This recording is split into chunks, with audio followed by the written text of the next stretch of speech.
Recently আমি বান্দরবনের প্রায় ৭৭০ কিলোমিটার ট্রাভেল করেছি। উদ্দেশ্য ছিল এই পাহাড়ি জেলার অদেখা অনাবিষ্কৃত সৌন্দর্যকে নিজের চোখে দেখা এবং অনুভব করা। এই জার্নির ভেতরে ছিল বাংলাদেশের সবচেয়ে উঁচু পাহাড় কেওক্রাডংয়ের সৌন্দর্য, যা এমন এক জায়গা যেখানে যাওয়ার রাস্তাটাই নিজেই একটি অ্যাডভেঞ্চার। আর এই রাস্তাকে নিঃসন্দেহে বলা যায় দেশের অন্যতম মোস্ট ডেঞ্জারাস মাউন্টেন রোড। কেওক্রাডংয়ের চূড়া থেকে সূর্যোদয় এবং সূর্যাস্ত দেখলে আপনি তার প্রেমে পড়ে যাওয়াটাই স্বাভাবিক। আর এই পথেই লুকিয়ে আছে আরেক বিস্ময়, যার নাম বগা লেক, যার অবস্থান প্রায় ১১০০ ফুট উচ্চতায়, যা এক স্বপ্নীল জলধারা।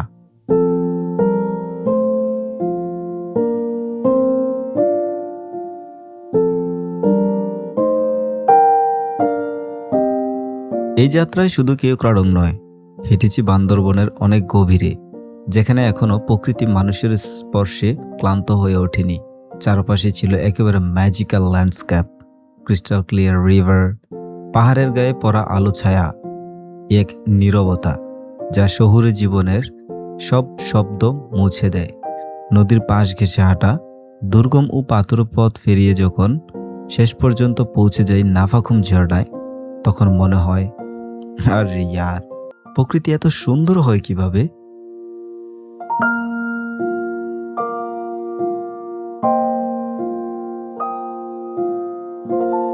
এই পুরো জার্নির প্রথম অধ্যায় অর্থাৎ কেওক্রাডংয়ের যাত্রা শুরু হচ্ছে আজকের ভিডিওতে। এই বান্দরবন ট্যুরে আমার সঙ্গে আছে মেহেদি ভাই, আর যাতায়াতের ব্যবস্থা হিসাবে রয়েছে আমার প্রিয় রয়্যাল এনফিল্ড বাইকটি। Royal Enfield good, the problem is চাকালি। কুমিল্লা থেকে যখন রওনা দিয়ে আমরা বান্দরবন শহরে এসে পৌঁছাই, তখনই সাথে সাথে চাকা পাংচার হয়ে যায়, এবং পরবর্তীতে যাতে প্রবলেম না হয় সেজন্য আমরা টিউবটাকে পরিবর্তন করে নিয়ে নিই। অ্যান্ড দেন আমরা বান্দরবন শহর থেকে রওনা দিই কেওক্রাডংয়ের উদ্দেশ্যে। শুরু হয় বান্দরবনের পাহাড়ি রাস্তা। পাহাড়ের গায়ে যতই উপরের দিকে উঠতেছিলাম, মন ততই হালকা হয়ে যাচ্ছিল। পাহাড়ের বুক চিরে মেঘ উড়ছে, আর দূরেই দেখা যাচ্ছে সাঙ্গু নদীর অপার্থিব সৌন্দর্য।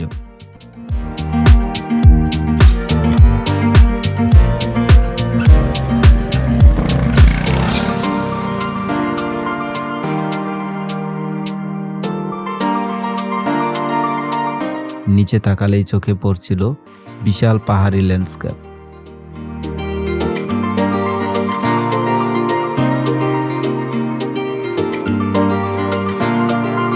চলতে চলতেই কিছুক্ষণ পর আসে ওয়াই জংশন। এখান থেকে একটি রাস্তা চলে গেছে থানচির দিকে, আর একটি রাস্তা রুমা ও কেওক্রাডংয়ের দিকে। আর এখানেও আমাদেরকে এনআইডি এবং গাড়ির তথ্য জমা দিতে হয়। তারপর আবার সামনের দিকে আগাতে থাকি। আর এরপর থেকেই শুরু হয় আমার জীবনের প্রথমবার চলা বগা লেক এবং কেওক্রাডংয়ের অভিযাত্রা।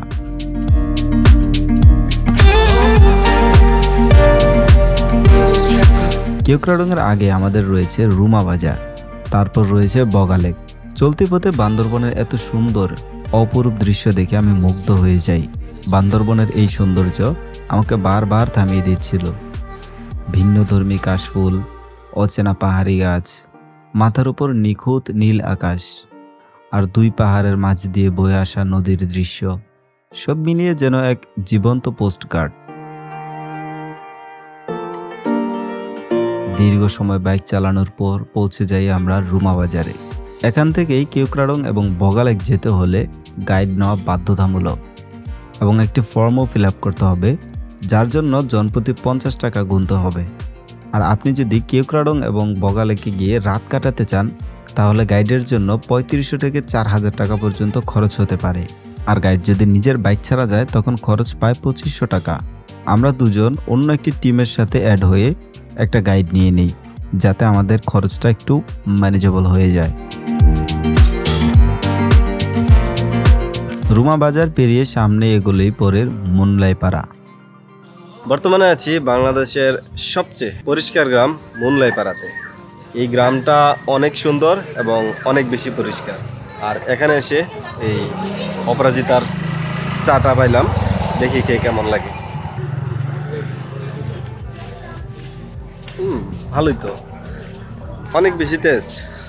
আপনারা মুনলাই পাড়াতে আসলে এই চাটা খেতে পারবেন এবং এই গ্রামের অনেক সুন্দর এবং পরিপাটি এই গ্রামটাকেও উপভোগ করতে পারবেন। অবশ্যই দাওয়াত রইল।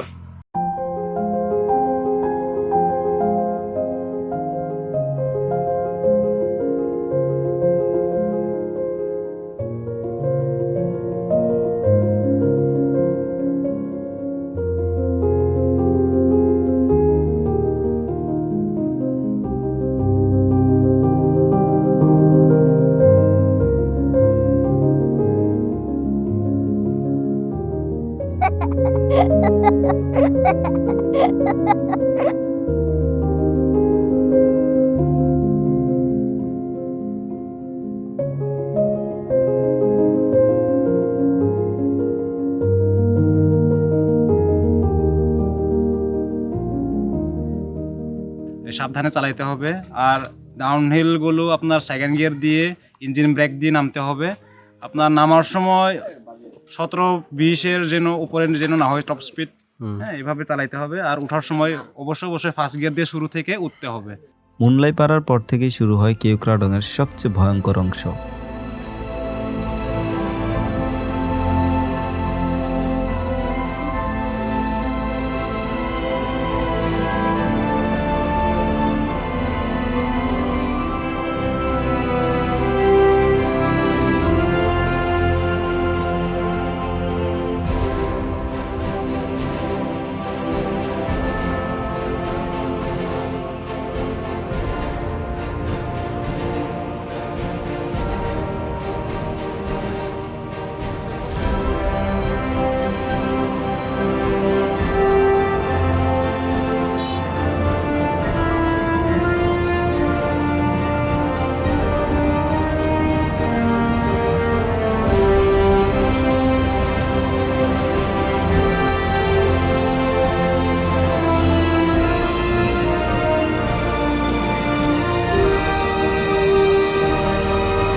একটি গাড়ির উপরে কতটা চাপ পড়লে ইঞ্জিন থেকে ধোঁয়া বের হয় একবার ভাবুন।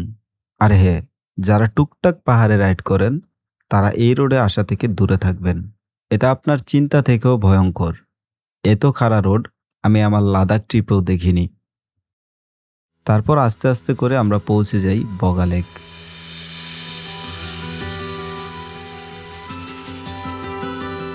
বগা লেক বান্দরবনের রুমা উপজেলার একটি প্রাকৃতিক হ্রদ, যার নীলাভ পানি, চারপাশের পাহাড় আর শান্ত পরিবেশ একে বাংলাদেশের সেরা একটি ট্রেকিং স্পটে পরিণত করেছে। বগা লেকের উৎপত্তি নিয়ে দুটি মতামত রয়েছে। একটি হচ্ছে ভূতাত্ত্বিক, যেখানে বলা হয় আগ্নেয়গিরির গর্তে জমে এই লেক তৈরি হয়। আরেকটি হচ্ছে লুসাই উপজাতির লোককথা, যেখানে বলা হয় দৈত্য বগার দেহ থেকেই এই লেকের সৃষ্টি। সে যাই হোক, লেকটা কিন্তু অনেক বেশি সুন্দর।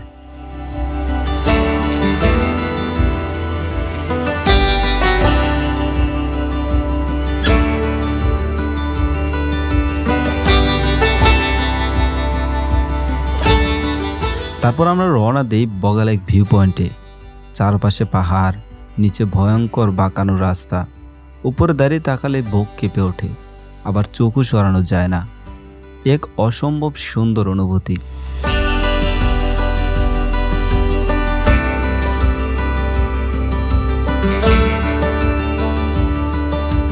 আর এই রাস্তাটা কতটা ভয়ঙ্কর তা উপর থেকে দেখলেই বুঝতে পারবেন। আমাদের অ্যাডভেঞ্চার এখানেই শেষ নয়, শুরু হয় আবার কেওক্রাডং রাইড। এই রাস্তাটা খুবই ভয়ঙ্কর। আমি আগেও বলেছি, আমি আমার লাদাখ রোডে প্রায় 18,000 ফিট উপরে উঠেও এতটা থ্রিলিং মনে হয়নি যতটা ভয়ঙ্কর লেগেছে আমার কাছে এই কেওক্রাডংয়ের যাত্রা। তবে এই রোডটা যতটাই ভয়ঙ্কর ততটাই সুন্দর।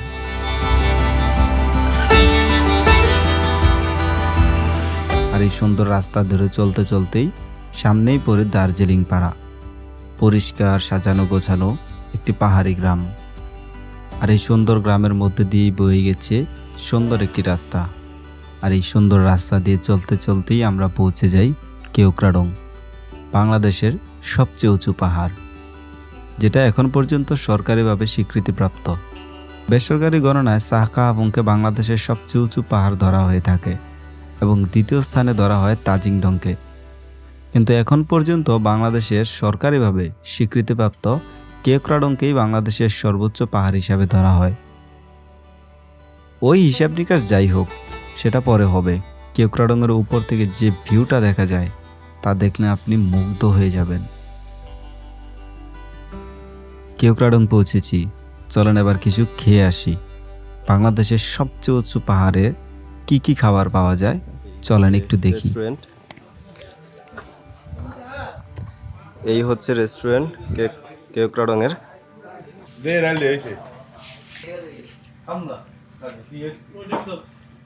প্যাকেজের মধ্যে আছে ডিম, তারপর হচ্ছে মিষ্টি কুমড়া আর একটু আলু ভর্তা। এটার দাম হচ্ছে 200 টাকা। আর এখানে মুরগির অপশন আছে, গরুর অপশন আছে, যেগুলো আমরা খাবো না, এগুলো দিয়ে খাচ্ছি। দেখি টেস্ট কিরকম। চেহারা মনে হইতেছে না খুব একটা বেশি ভালো হবে। দেখি।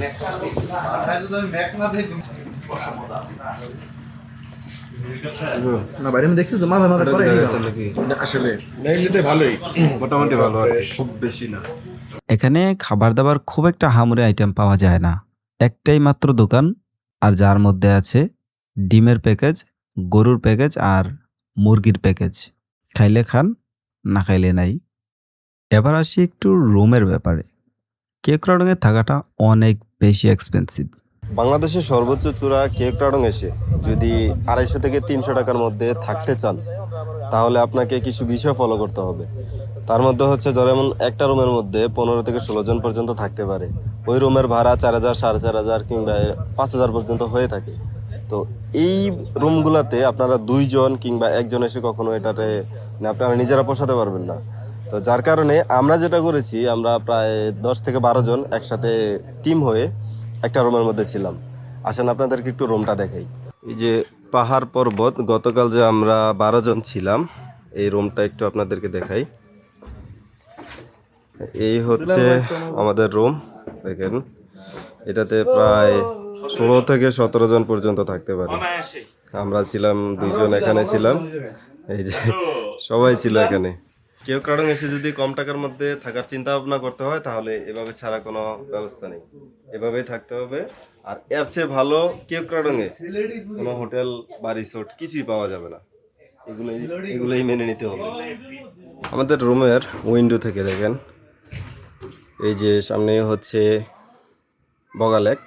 এটার অনেক সুন্দর একটা ভিউ দেখা যাচ্ছে, যদিও এটা এখন মেঘে ঢেকে আছে। খুব সকালে এটা দেখা গিয়েছিল, খুবই সুন্দর, অসাধারণ। যেহেতু কেওক্রাডং কিছুদিন আগেই খুলেছে, তাই এখনো পর্যন্ত ওই রকমভাবে এখানে হোটেল রিসোর্ট হয়ে ওঠেনি। এই জন্যই এখানে প্রত্যেকটি রুমের প্রাইস প্রায় 3500 থেকে 5000, 6000 পর্যন্ত হয়ে থাকে। খাবার দাবার শেষ করে একটু ফ্রেশ হতেই বিকেল হয়ে যায়। বিকেলের গোল্ডেন টাইম। বাংলাদেশের সবচেয়ে উঁচু পাহাড় থেকে সূর্যাস্ত দেখা এক দারুণ অনুভূতি। অসম্ভব লেভেলের ভালো লাগছিল বিকেলে কেওক্রাডং থেকে সূর্যাস্ত দেখা। এটা ভাষায় বোঝানো যায় না। পাহাড়ের বুকে দাঁড়িয়ে নিজের সব কষ্ট নামিয়ে রেখে প্রকৃতিকে উপভোগ করা, এই মুহূর্তে বোঝা যায় জীবন আসলে কত সুন্দর।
আমি আমার ভিডিওতে সব সময় বলি, কখনো যদি ট্যুরে যান তাহলে দুইটা টাইম আপনারা কখনোই মিস করবেন না।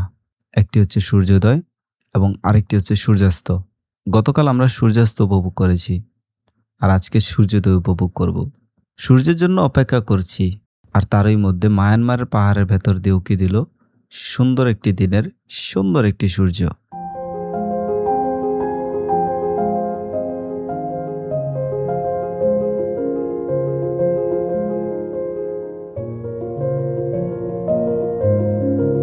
একদিকে সূর্য তার সম্পূর্ণ সৌন্দর্যকে উজাড় করে উকি দিয়েছে এবং অন্যদিকে পাহাড়ের মধ্যে তুলোর মতো মেঘ জমে আছে।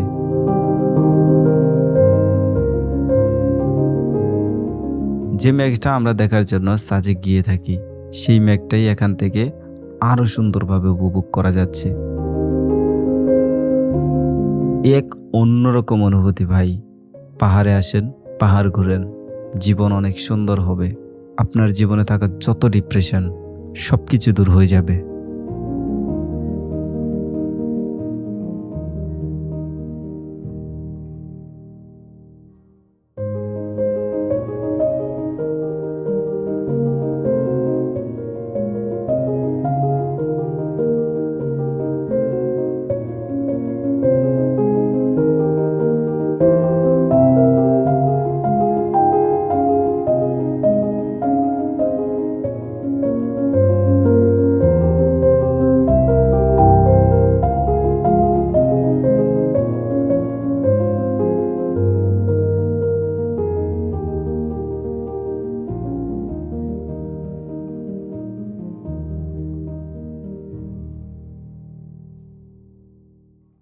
বর্তমানে আছি বাংলাদেশের সবচেয়ে সুন্দর এবং সর্বোচ্চ পাহাড় কেওক্রাডংয়ে। বান্দরবন বরাবরই সুন্দর, তবে বান্দরবনের সরকারিভাবে স্বীকৃতিপ্রাপ্ত বর্তমানে কেওক্রাডং হচ্ছে বাংলাদেশের সর্বোচ্চ উঁচু পাহাড়। এই পাহাড়ের সৌন্দর্য আসলে বলে কখনো ভাষায় প্রকাশ করা যাবে না। বিশেষ করে বিকেলের মুহূর্ত এবং সকালের এই যে একটা গোল্ডেন মোমেন্ট, এইটা আসলে অনেক সুন্দর, অনেক ভালো লাগে। তবে এখানে পাহাড়ের বিষয়টা না, যেহেতু এটা শহর থেকে অনেক দূরে, এখানে কিছু ফেসিলিটিস পাওয়া যায় না, খুবই কম পাওয়া যায়। তার মধ্যে হচ্ছে বাথরুমের ফেসিলিটিসটা খুব একটা ভালো পাবেন না, গোসল তো চিন্তা করে হবে না। আর খাবার দাবার বিষয়টা হচ্ছে একটা রেস্টুরেন্ট আছে, সেটাতে যা আছে তাই, এর বেশি কিছু পাওয়া যাবে না। আর এখানে মোবাইল নেটও খুব একটা পাওয়া যায় না। মানে সব দিকে মোটামুটি পাহাড়ে আসলে এই জিনিসগুলো মেনে নিতে হবে, কিছু করার নেই। আর মোবাইল নেটের কথা যদি বলি, মোবাইল নেট রুমের মধ্যে একদমই টোটালি জিরো। রুমের মধ্যে একদমই পাওয়া যায় না, বাহিরে আসলে একটু একটু পাওয়া যায়। But that's it. এটাই হচ্ছে পাহাড়ের সৌন্দর্য। পাহাড়ে আসলে যে আপনাকে একদম সব কিছু ভরপুর করে দেবে এমন না। তবে আমার একটা জিনিসই ইয়ে লাগছে, সেটা হচ্ছে যে ওয়াশরুমটা ঠিকঠাক থাকলে তাহলে হয়ে যেত। ওয়াশরুম আছে, বাট গোসলের মতো ব্যবস্থা নেই, এই হচ্ছে অসুবিধাটা আর কি। যাই হোক, সকালবেলার সৌন্দর্য কেওক্রাডং থেকে অনেক বেশি ভালো লাগতেছে। আমার ভিডিওটা করেন না একটু, ভিডিও হচ্ছে মনে হয় হ্যাঁ আছে তো আসলে শিওর দেখি একটু আর ভিডিও হয় না, হয় না। এই যে সেকেন্ড উঠতেছে না, এটা এমনি উঠতে আছে, হ্যাঁ এমনি উঠতে আছে। আচ্ছা তাহলে দেখি একটু একটু জানতাম দেয়া যায় না আমারে, আপনার দেখা লাগবো দেয়া লাগবে না।